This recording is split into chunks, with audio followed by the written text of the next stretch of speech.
നമസ്കാരം, ഞാൻ ഡോക്ടർ ബീന.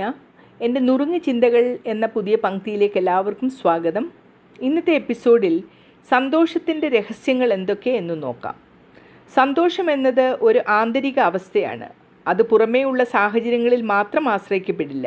അതിൻ്റെ രഹസ്യങ്ങൾ പല വകയിലും മനസ്സിലാക്കാവുന്നതാണ്. സന്തോഷം പ്രദാനം ചെയ്യുന്ന പ്രധാനപ്പെട്ട ചില അവസരങ്ങൾ എന്തൊക്കെയെന്ന് ശ്രദ്ധിക്കാം. നമ്മളെ സന്തോഷിപ്പിക്കുന്നതും ദുഃഖിതരാക്കുന്നതും പലപ്പോഴും സംഭവങ്ങളല്ല, നമ്മുടെ അതിനെക്കുറിച്ചുള്ള വീക്ഷണമാണ്. സംഭവങ്ങളെ ന്യായമായി വിലയിരുത്താനും എല്ലാ കാര്യത്തിലും നിബന്ധനകളില്ലാതെ മനോഭാവം നിലനിർത്താനും പഠിക്കുക. സന്തോഷം ലഭിക്കാൻ നാം മറ്റുള്ളവരിൽ ആശ്രയിക്കരുത്.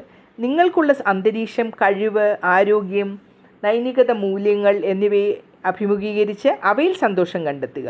എല്ലാത്തിലും പിടിച്ചുപറ്റുന്ന ശ്രമം കുറച്ച് സംഭവങ്ങളെ സ്വാഭാവികമായി സ്വീകരിക്കുക.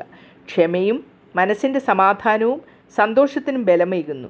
ദിവസവും ചെറിയ കാര്യങ്ങൾക്കും നന്ദിയുള്ള മനോഭാവം വെച്ചു പുലർത്തുക. അഹംഭാവം കുറച്ച് സവിശേഷമായ ചെറിയ ആനന്ദങ്ങളിൽ ശ്രദ്ധ കേന്ദ്രീകരിക്കുക. മനുഷ്യനൊരു സാമൂഹിക ജീവിയാണ്.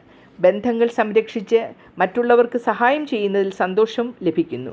സ്നേഹിക്കുന്നവരോട് ബന്ധം ശക്തമാക്കുക, പക്ഷേ അതിൽ ആശ്രിതമാകാതിരിക്കുക. ധ്യാനം, പ്രാണായാമം, പ്രകൃതിയിലെ സാന്നിധ്യം, വായന തുടങ്ങിയ പ്രവർത്തനങ്ങൾ മനസ്സിനെ ശാന്തമാക്കുന്നു. അത് ദീർഘകാല സന്തോഷത്തിനും സഹായകമാണ്. നിങ്ങൾ ആസ്വദിക്കുന്ന ആത്മസത്യത്തിന് അനുയോജ്യമായ പ്രവൃത്തിയിൽ ഏർപ്പെടുക. പ്രവൃത്തി നിങ്ങൾക്ക് അഭിമാനവും പ്രേരണയും നൽകുന്നുണ്ടാകാം. അനാവശ്യമായ ആഗ്രഹങ്ങൾ കുറച്ചാൽ തന്നെ മനസ്സിൻ്റെ ഭാരം കുറയും. സന്തോഷത്തിൻ്റെയും ഒരു കാര്യമാണ് സന്തോഷം ലഭിക്കാനുള്ള മറ്റൊരു കാര്യമാണ് ലാഭേച്ഛയില്ലാത്ത മറ്റുള്ളവരോടുള്ള സ്നേഹം കാണിക്കുന്നത്. സന്തോഷം ഒരു ലക്ഷ്യമല്ല, അതൊരു ദിശയാണ്. അത് ജീവിതത്തിൽ ചെറിയ അനന്തമായ നിമിഷങ്ങളിൽ കണ്ടെത്തേണ്ടതാണ്. സന്തോഷം മനസ്സിൻ്റെയും ശരീരത്തിൻ്റെയും ആരോഗ്യത്തിന് അത്യാവശ്യമാണ്. സന്തോഷമുള്ളവരുടെ മനസ്സ് ശാന്തവും സജീവവുമായിരിക്കും. ഉത്കണ്ഠ, ദുഃഖം, നിഗൂഢമായ ഭയം എന്നിവ കുറവായിരിക്കും. ഇത് ആത്മസന്തോഷം, വിശ്വാസം, പ്രതിരോധശേഷി എന്നിവയെ ശക്തമാക്കുന്നു. സന്തോഷം ജീവിതത്തിൻ്റെ ദിശയും ലക്ഷ്യവും തരുന്നു. സന്തോഷമില്ലാത്തവരുടെ പ്രവർത്തനത്തിൽ മടക്കം, സങ്കോചം, അസ്വസ്ഥത എന്നിവ കൂടുതലായി ഉണ്ടാകുന്നു.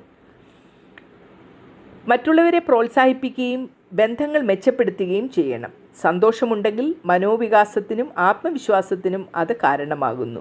ദുഃഖം മാത്രം അനുഭവിച്ചാൽ വ്യക്തിയുടെ സാമർഥ്യം, ശാന്തിയും ദൃഢതയും കുറഞ്ഞു പോകുന്നു. സന്തോഷമില്ലാത്ത ജീവിതം, സമ്പത്ത്, പ്രശസ്തി, സാധ്യതകൾ എന്നിവ ഉണ്ടായാലും വ്യർത്ഥമാണ്. അതുകൊണ്ട് വ്യക്തിക്ക് സന്തോഷം അത്യാവശ്യം വേണ്ട ഒന്നാണ്. കാരണം അത് ജീവിതത്തിന് ശക്തി, സമാധാനം, ബന്ധങ്ങൾ, ആത്മവികാസം ഇവയെല്ലാം നൽകുന്നു. അതില്ലെങ്കിൽ ജീവിതം വെറും പ്രവൃത്തികൾക്കും ബാധ്യതകൾക്കും മാത്രമായി ചുരുങ്ങിപ്പോകും. ജീവിതത്തിൽ സന്തോഷം വേണമെന്നത് അനിവാര്യമാണ്. കാരണം അത് മനസ്സിൻ്റെ സമാധാനത്തിനും ശരീരത്തിൻ്റെ ആരോഗ്യത്തിനും ബന്ധങ്ങളുടെ ശക്തിക്കും ജീവിതത്തിനുള്ള ദിശയും പ്രതീക്ഷയും ഒക്കെ നൽകുന്നതും ആണ്. സന്തോഷം ഇല്ലാതെ മനുഷ്യന് മുന്നോട്ട് പോകാനുള്ള ശക്തിയും ധൈര്യവും കുറയുന്നു. അതിനാൽ സന്തോഷം ഒരു ആവശ്യകത എന്ന നിലയിൽ ജീവിതത്തിൻ്റെ ഒരു അടിസ്ഥാന ഘടകമാക്കി മാറ്റുക. ഇനി പുതിയൊരു വിഷയവുമായി അടുത്ത എപ്പിസോഡിൽ കാണാം. നന്ദി, നമസ്കാരം.